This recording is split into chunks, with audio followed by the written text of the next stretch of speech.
Goodwin's analysis is based on 8 main principles, those including the notion of looking, playing on an idea of gaze, a link between visuals and lyrics, and genre characteristics. Using Goodwin's critical framework, our music video both challenges conventions of UK hip-hop as well as conveys some parts of the genre conventions, use of close-ups, and breaking the fourth wall. Roughly 30% of our video was meat shots, including lip-syncing shots. In the music video, aspects of lip-syncing were performed looking straight at the camera. This broke the fourth wall with the audience and created a personal feel with the audience, connoting a coherent and relationship between the audience and the artist.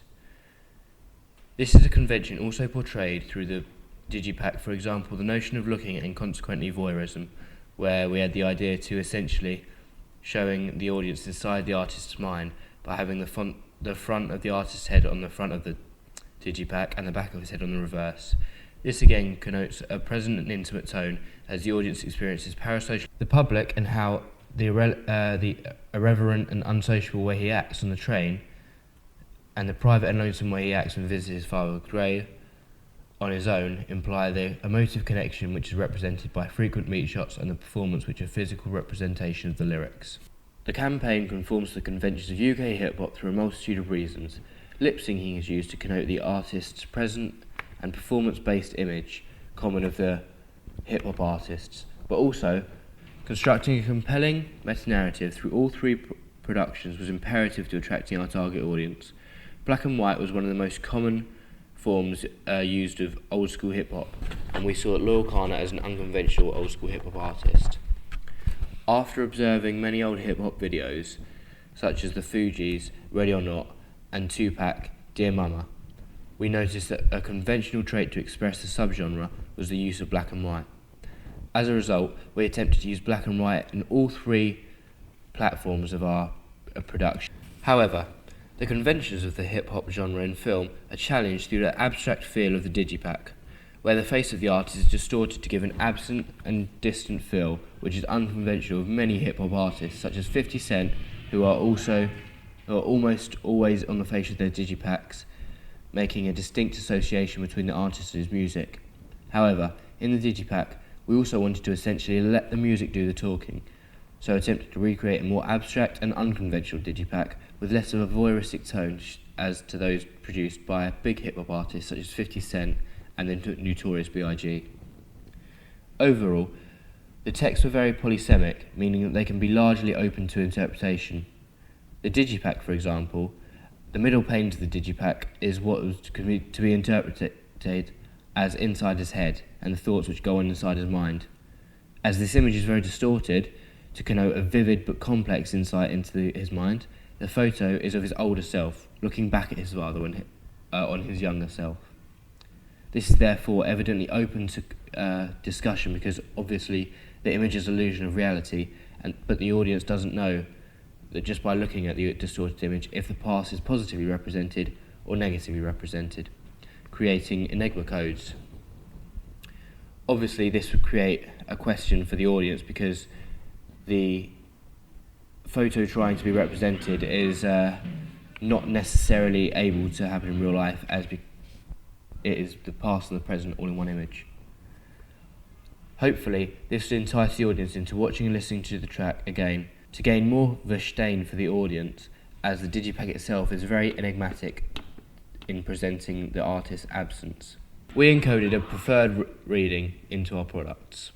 Applying Stuart Hall's theory of encoding and decoding of 1990, we can see that the narrative is structured with 3 lines of action.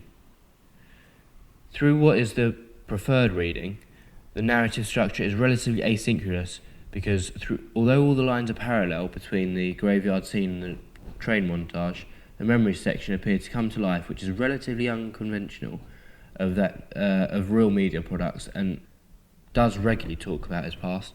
There are not usually visual representations apart from maybe the old photograph, which may give a small insight into his past.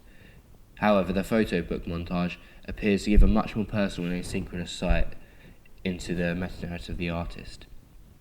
However, we also understand that a negotiated reading could be interpreted through the fact that the music video itself is actually very distorted, which we understand may sort of produce confusion, pulled together the fact that there were actually 3 lines of reading.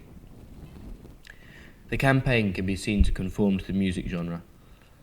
Inspiration for our digipack came from the J Dilla, an old school hip hop artist, and the album Detroit. Creating synergistic promotional activity for the urban locations of Detroit, reinforcing the hip hop roots.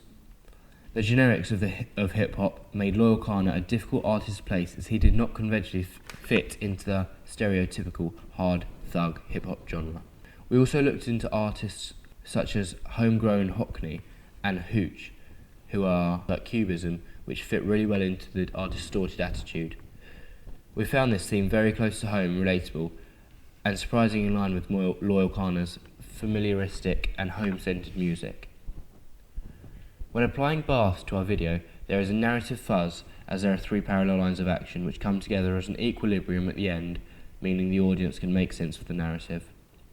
A clear enigma relates to the storyline. Why is he at the graveyard? Why is he upset? Where is he going?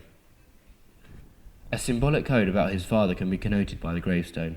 However, if the audience is aware of Loyle Carner's star image or has heard of his music before, then the narrative will probably be relatively clear from the outset, as he often raps about the past and his past father. This enigma is also present in the digipack double pane spread. However, as the distorted image shows the artist looks out across the field and sees the memory of him and his father together, could potentially suggest that at points our text can be seen as polysemic, as the audience don't exactly know why he is looking at his father across the field. Meaning that there is also a clear relationship between the visuals and lyrics. For example, the lip syncing, when the lyrics "drinking was heavily addictive," an empty beer bottle is shown. As all the codes come into play, it stands up to repeatability, and as the audience have to watch it again and again to make sense of the distorted storyline. However, we understand this may be interpreted in many different ways. The asynchronous order to our video could promote confusion. This then makes sense, as he is seen travelling to the graveyard. The lip-syncing shots are at 2 different locations but relate to an urban and rural environment, which forms a connection between the graveyard and the train location. In addition to this, an urban location is conventional with traditional hip-hop music videos such as J Dilla's Detroit, which is wordplay for Detroit, a built-up city in the US.